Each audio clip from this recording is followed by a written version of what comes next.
अस्सलाम वालेकुम, here is Mohammad Usman Hamid. और आज हम मज़ीद वैलिड और इनवैलिड आर्ग्यूमेंट्स को सिंबॉलिक फार्मेशन के अंदर डिस्कस करने जा रहे हैं। लेकिन आज कुछ डायरेक्ट फार्मूले आपको बताए जाएंगे, उनको आपने जहन में रखना है और फिर बताएंगे कि आपके पास आर्ग्यूमेंट वैलिड है या इनवैलिड है। उनके स्पेसिफिक नेम्स भी हैं, तो वो हम देख लेते हैं जी। आपके सामने ये टेबल शो हो रहा होगा। अगर इन चारों मेथड्स में से इन चारों फिनोमेनास को आपकी स्टेटमेंट, आपका आर्ग्यूमेंट फॉलो करेगा तो इस सूरत में वो वैलिड आर्ग्यूमेंट होगा। पहला तरीका है मोडस पोनेंस कहलाता है। मोडस पोनेंस, इसमें क्या है, आपके पास पहले एक स्टेटमेंट दी जाएगी। ये ज़रा गौर से सुनिएगा।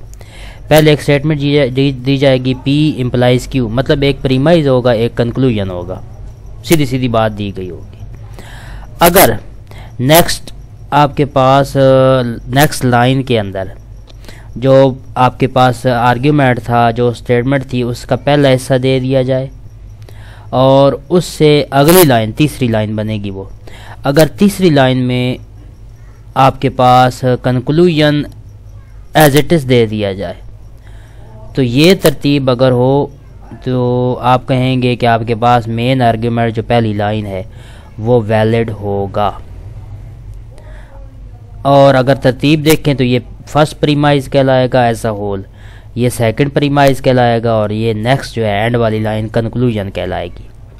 तो अगर ये तरतीब हुई कि पहले पूरी स्टेटमेंट दी हुई इफ़ और देन के साथ कह लें, या जो भी आपके पास लॉजिक हुई, उसमें एक प्रीमाइज होगा, एक कंक्लूजन, एक तरतीब से वो स्टेटमेंट दी गई होगी। अगली लाइन में अगर प्रीमाइज और फिर नेक्स्ट लाइन में कंक्लूजन उसी तरतीब में दिए गए हों, कोई तब्दीली ना हो, तो इस सूरत में आप कहेंगे ये मोडस पोनेंस फिनोमेना को फॉलो कर रही है और ये आर्ग्यूमेंट वैलिड होगा। एग्जांपल्स बाद में करेंगे, फिर आपको क्लियर होगा। या चलें पहले मैं ये समझा देता हूँ, फिर तरतीब से हम एग्जांपल्स करेंगे। इसके बाद है मोडस टॉलेंस।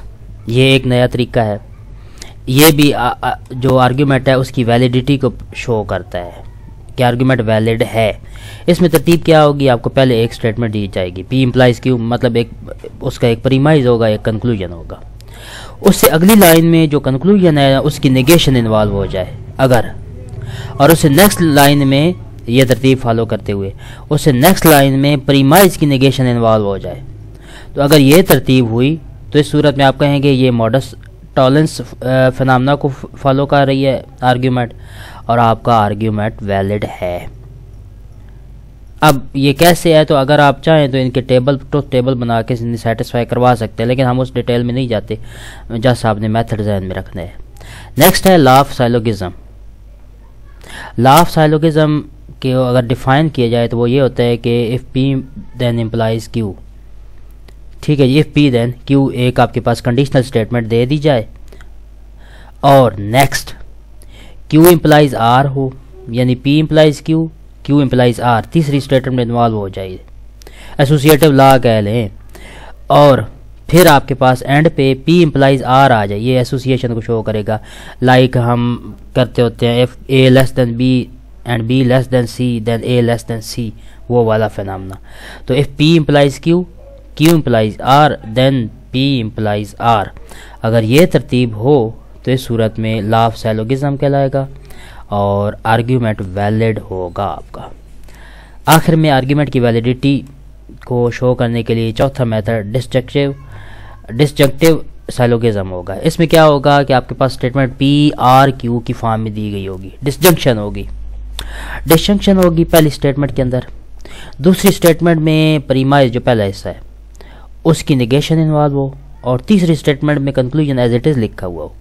तो अगर ये तरतीब हुई तो इस सूरत में हम कहेंगे कि हमारे पास दिया गया आर्ग्यूमेंट वैलिड है। अब आर्ग्यूमेंट वैलिड कब नहीं होगा, इनवैलिड आर्ग्यूमेंट, तो उसके लिए आपने ये टेबल ज़हन में रखना है। एक होगा फिलॉसफी ऑफ कन्वर्स और एक होगा फिलॉसफी ऑफ इनवर्स। ये दोनों स्टेटमेंट की तरतीब अगर आ गई तो इनवैलिड आर्ग्यूमेंट होगा। देखते हैं जी।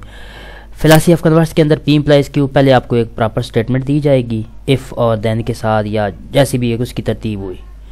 अगर नेक्स्ट लाइन में कंक्लूजन लिखा हो और उससे नेक्स्ट लाइन में एज इट इज़ प्रीमाइज लिखा हुआ हो, यानी पहला हिस्सा, अगर ये तरतीब हुई तो आप इस फिनोमेना को कन्वर्स फिलॉसफी कहेंगे।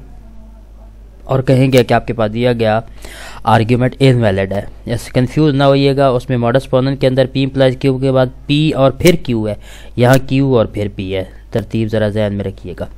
खैर, फिलासी ऑफ इन्वर्स के अंदर क्या है, ये मॉडस टॉलेंस का उलट है।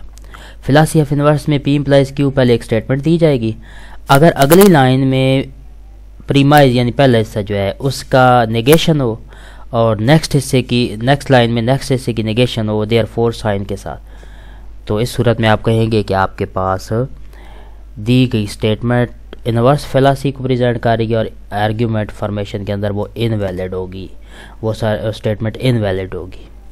एक दो एग्जांपल्स कर लेते हैं फिर आपको क्लियर होगा। देखते हैं जी, ये आपके पास है, use a standard form to determine whether the following argument is valid और इनवैलिड। पहले स्टेटमेंट दी हुई है, द प्रोग्राम इज इंटरेस्टिंग और I will watch the basketball game, P R Q, last वाला कॉलम देखिएगा। इसके बाद next, the programme is not interesting, negation P आ गई। I will watch the basketball game, negation P के बाद Q आ गया, तो नेगेशन पी आई और फिर क्यू आ गया। ये तरतीब रही। अब इस तरतीब को आपने जहन में खुद बिठाना है। इस तरतीब को अगर फॉलो किया तो ये डिस्ट्रक्टिव साइलोगिज्म को शो किया, इसे हमने आई और डब्ल्यू वगैरह, वो आपकी मर्जी है, आप प्रोपोजिशनल वेरिएबल कोई से भी यूज़ कर लें। This statement will be in this form I और W negation I and therefore W, ये फॉर्म बन गई। This symbolic formation is known as destructive syllogism and argument will be obviously valid. Hope so ये आपको बात clear हो गई होगी। एक और कर लेते हैं जी, use a standard form to determine whether the following argument is valid और invalid. If I go to Florida for spring break then I will not study, P implies Q, like उसे जो है हमने क्यू की negation involve करवाई है तो आगे फिर कुछ चेंज होना चाहिए। तो ज़रूरी नहीं है कि सीधी सीधी बात हो, नॉट भी इन्वॉल्व हो सकता है।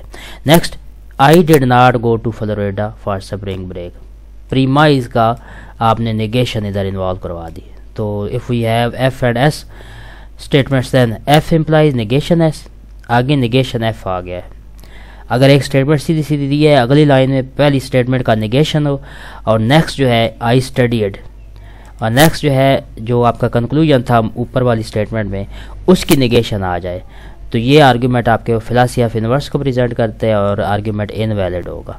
ये मैंने अभी बताया था यहाँ कि अगर पी इम्प्लाइज क्यू हो, एक स्टेटमेंट हो और अगली लाइन में पहला स्टेटमेंट का पहला हिस्सा प्रीमाइज अमूमन कहलाता है, उसकी नेगेशन हो और उससे अगली लाइन में कंक्लूजन की नेगेशन हो, ये तरतीब हो, तो हम फिलासी ऑफ इन्वर्स से कहेंगे और ये आपके पास इनवैलिड आर्ग्यूमेंट को प्रेजेंट करेगा। तो देखें, F implies P implies Q था, लाइक नेगेशन पी और नेगेशन क्यू आ गया। अगर नेगेशन एस इधर है तो इसका नाट क्या होगा, सिंपल एस होगा ऑब्वियसली। तो ये एक तरतीब बन गई, तो ये आपके पास फिलासी ऑफ इन्वर्स को प्रेजेंट करेगा और आर्ग्यूमेंट आपका इनवैलिड होगा। ठीक है जी, और बहुत सारी एग्जांपल्स दी हुई हैं, एक और देख लेते हैं। ये मिक्स एग्जांपल है, ये भी आप देख लीजिएगा। इसके बाद है determine whether the following argument is valid और invalid. I start to fall asleep if I read a math book. R implies F. Let us consider. I start to fall asleep. R. I read a math book. F. Next, I drink a soda whenever I start to fall asleep. F implies D. इसे नाम दे दिया।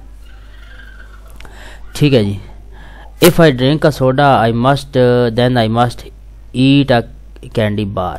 इसे तीसरी statement D implies ई का नाम दे दिया। Therefore I eat candy bar whenever I read a math book. Therefore ये यानी जो मेन कंक्लूजन आर इम्प्लाइज ई, तो आर पहले और आखिर में आपकी स्टेटमेंट कंबाइन हो गई, एसोसिएशन को इसने फॉलो किया, तो आप कहेंगे आर्ग्यूमेंट जो है ये एक्सटेंडेड लॉ, यानी कि वो मज़ीद वो पहले सिंपल फॉर्म में थे ना, तो मैंने द थ्योरी में इनके काफ़ी सारी बातें लिख दी हैं, ये फिर आप इंशाल्लाह बुक में पढ़ लेंगे। एक्सटेंडेड लॉ ऑफ साइलोगिज्म में ऑब्वियसली ये होगा कि आप बजाय 2-3 स्टेटमेंट यूज़ करने के बहुत सारी स्टेटमेंट यूज़ कर लें, तो यहाँ भी वही है, लेकिन तरतीब अगर आपने उसको फॉलो किया है तो पहली और आखिरी स्टेटमेंट कंबाइन हो गई है, कंडीशनल उनका प्रूव हो गया, तो आप कहेंगे ये लॉ ऑफ साइलोगिज्म है in extended formation, argument will be valid. Hope so ये आपको क्लियर हो चुका होगा। आप ज़्यादा से ज़्यादा प्रैक्टिस इसकी कीजिएगा। नेट भी आपके पास होता है, गूगल से बहुत सारे इसके आर्ग्यूमेंट आप सर्च कर सकते हैं वैलिड इनवैलिड के, और मज़ीद इन पे वर्किंग कर सकते हैं। आप अपने आर्ग्यूमेंट्स भी बना सकते हैं। तो इसको प्रैक्टिस कीजिएगा। होप सो ये आपका कवर हो चुका है, और कल इंशाल्लाह फिर नेक्स्ट लेक्चर के अंदर हम वेन डायग्राम पढ़ेंगे।